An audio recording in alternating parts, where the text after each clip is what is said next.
Ang kwentong ito ay hango sa isang kwelang pangyayari. Atin itong pinamagatang 1898. Noong unang panahon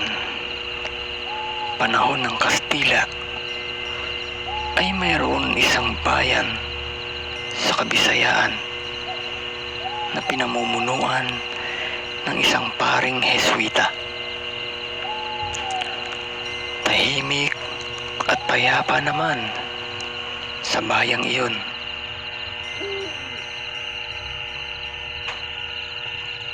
Hanggang isang araw ay napabalita ang isang nakakagimbal na pangyayari.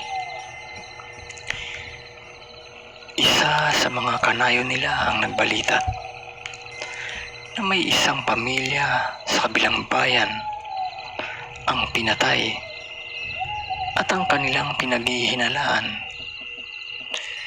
Ito ay gawa ng isang mabangis na aswang. Kaya nang makaabot ito sa kaalaman ng paring Heswita, si Padre Damaso, ay agad itong nagsagawa ng misa at tinipon ang mamamayan ng kanilang bayan.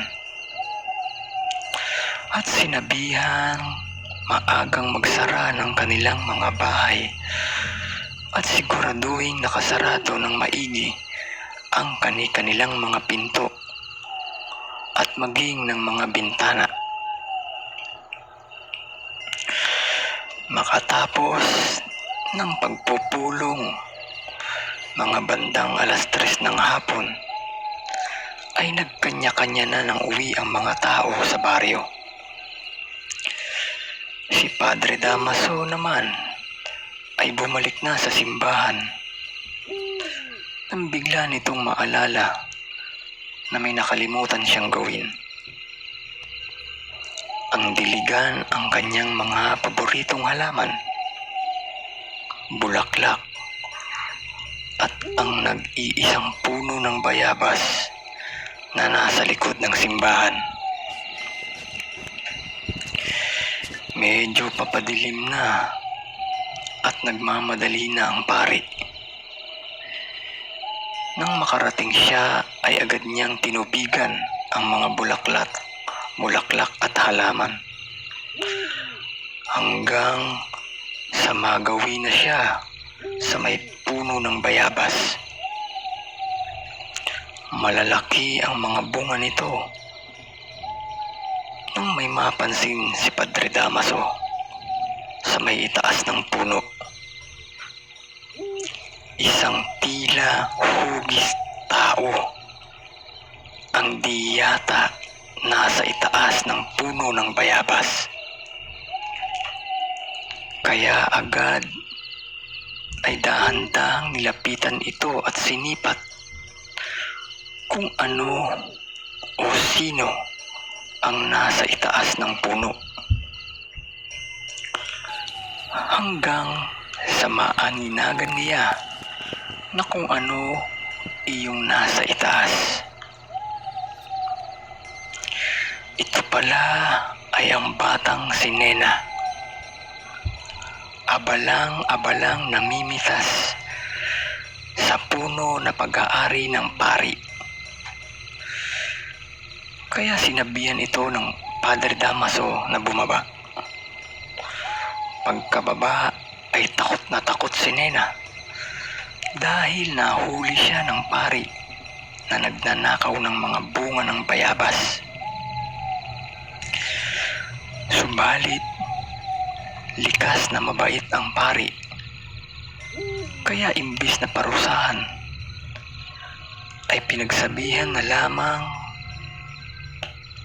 nito ang bata na kung ibig ng bunga ng kanyang bayabas ay magpaalam na lamang ng maayos.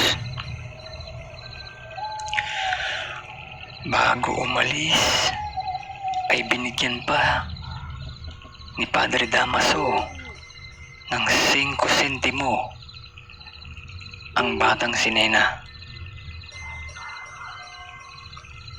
At sinabihang magpabili sa nanay niya ng salawal. Dahil batid ng pari na mahirap sa buhay ang pamilya ng bata. Si Nena na lamang kasi at ang nanay nitong si Aling Celia ang namumuhay ng solo.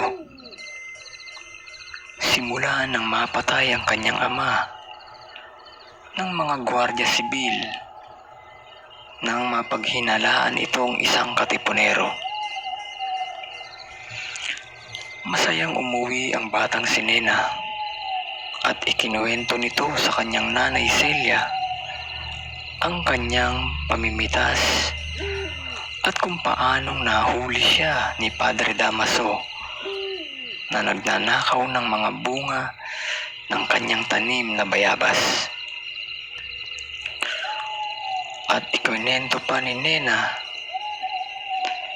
na imbis na siya ay pagalitan o paluin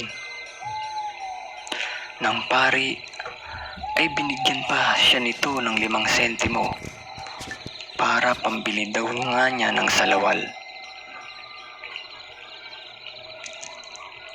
Araw ng linggo, may kadiliman na nang matapos ang ginawang pagmimisa ni Padre Damaso. Kaya nang maalala ng pari ang kanyang mahal na mga halaman at bulaklak, ay agad itong nagtungo sa likod ng simbahan. Bitbit ang isang balding puno ng tubig. Ay diniligan nito ang mga halaman at bulaklak.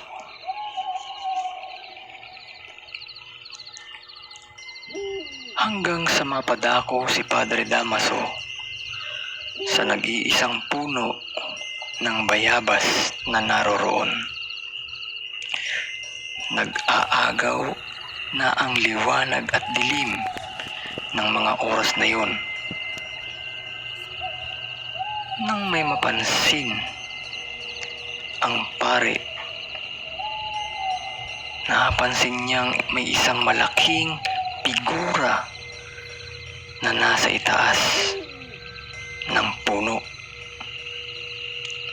Natakot ang pari at kinabahan.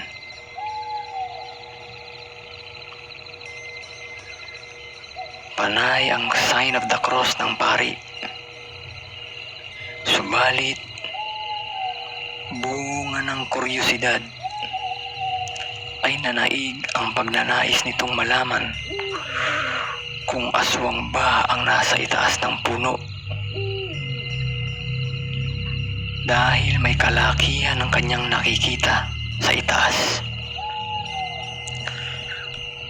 Dahan-dahan at walang ingay siyang lumapit at naglakad at tumapat sa puno. Si Padre Damaso ay tumingala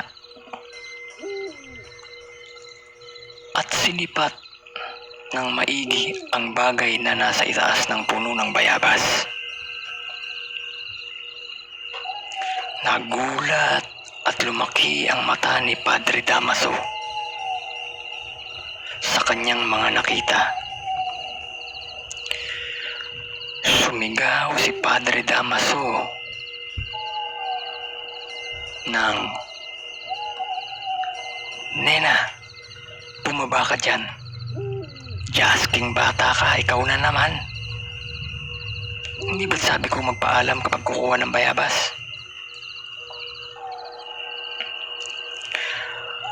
Agad naman siyang nilingon ng nasa itaas at agad itong bumaba mula sa itaas. Laking gulat ni Padre Damaso ang kanyang makita kung sino ang pangahas na magnanakaw ng bunga ng kanyang bayabas. Di yata't si Aling Celia pala ito. Ang sambit sa sarili ng pari. Si Aling Celia ay di naman katandaan.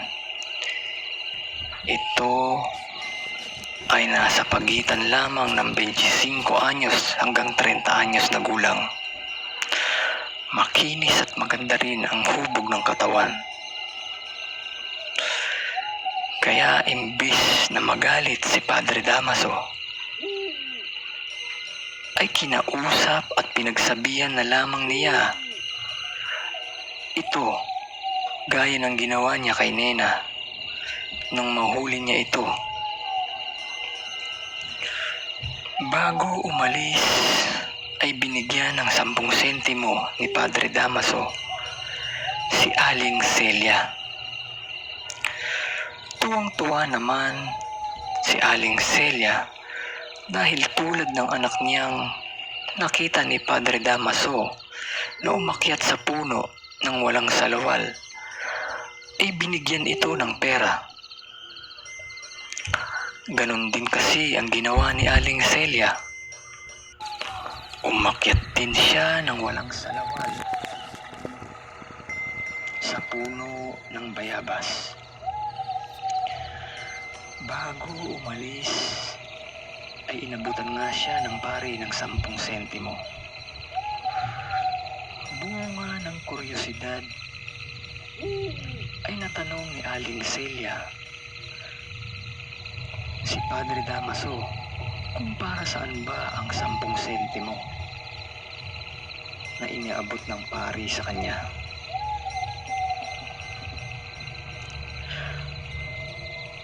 Padre Damaso, para saan po ba ang 10 sentimo na ibinigay mo? Ipambibili ko rin po ba ito ng salawal? Tanong ni Aling Celia sa pari. Sumagot naman ang mahinahon at malinaw ang pari na ang wika ay, Aling Celia, hindi po yan pambili ng salawal. Bumili ka po ng jilit. Mag-ahit ka at masyado nang makapal.